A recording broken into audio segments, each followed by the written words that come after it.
ಇಲ್ಲಿ ಹೆಣ್ಮಕ್ಳು ಹೋರಾಟ ಮಾಡಬೇಕು, ಹಾಗೆ ಗಂಡಸರು ಅದನ್ನ ಇದು ಮಾಡಬೇಕು. ತುಂಬ ಚೆನ್ನಾಗಿದೆ. ಕಾನೂನನ್ನ ಯಾವ ಥರ ಮೇಲೆ ಎತ್ತಿ ಹಿಡಿದ್ರು, ಯಾವ ಥರ ಇದು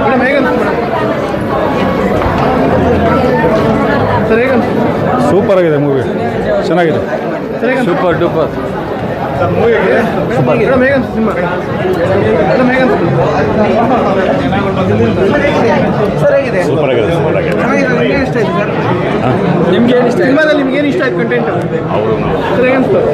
ಕ್ಲಾಸ್ ಆಗಿದೆ. ಫಿಲಮ್ ಚೆನ್ನಾಗಿದೆ.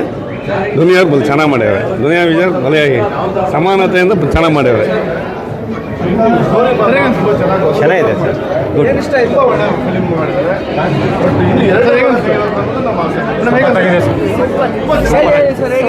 ಸೂಪರ್ ಆಗಿದೆ.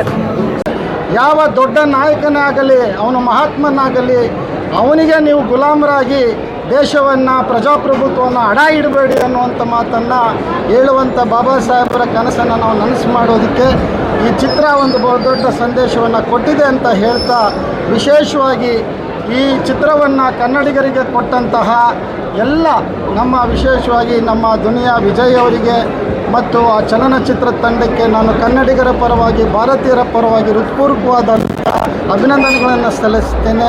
ಇದನ್ನು ಕನ್ನಡಿಗರು ಒಪ್ಕೋಬೇಕು, ನೋಡಬೇಕು, ಸಂತೋಷ ಪಡುವಂಥದ್ದಲ್ಲ, ಅದರಲ್ಲಿರುವಂತಹ ಸಾರಾಂಶವನ್ನು ಮತ್ತು ಸಂದೇಶವನ್ನು ಅರ್ಥ ಮಾಡಿಕೊಳ್ಬೇಕು ಅನ್ನುವಂಥ ಮಾತನ್ನು ಈ ಸಂದರ್ಭದಲ್ಲಿ ಹೇಳೋಕ್ಕೆ ಇಷ್ಟಪಡ್ತೇನೆ. ಜೈ ಭೀಮ್, ಜೈ ಭಾರತ್.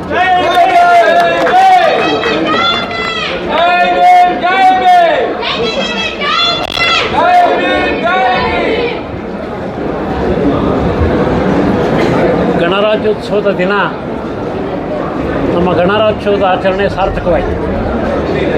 ಗಣರಾಜ್ಯೋತ್ಸವದ ಉದ್ದೇಶ, ಗಣರಾಜ್ಯೋತ್ಸವದ ಸಂದರ್ಭದಲ್ಲಿ ಜಾರಿ ಬಂದಂಥ ಸಂವಿಧಾನ, ಅದರ ಆಶಯಗಳನ್ನು ನಾವು ಈ ಸಿನಿಮಾ ನೋಡೋದ್ರ ಮೂಲಕ ಸಾರ್ಥಕ ಮಾಡ್ಕೊಂಡಿದ್ದೀವಿ. ನಾವಿಲ್ಲಿ ಸೇರಿರೋರಲ್ಲ.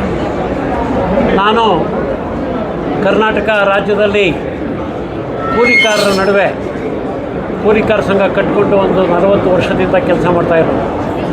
ಈ ಸಿನಿಮಾ ನೋಡ್ತಾ ಇರೋವಾಗ ಗಂಗಾವತಿ, ಗುಲ್ಬರ್ಗ, ರಾಯಚೂರು ಮತ್ತು ಇಲ್ಲೇ ಮಂಡ್ಯ, ಇಲ್ಲೆಲ್ಲ ಕಡೆ ಯಾವ ರೀತಿಯಾಗಿ ಭಾರಿ ದೊಡ್ಡ ಪ್ರಮಾಣದಲ್ಲಿ ಭೂಮಾಲಕರ ಅಟ್ಟಹಾಸ ನಡೀತಾ ಇತ್ತು, ಯಾವ ರೀತಿಯಾಗಿ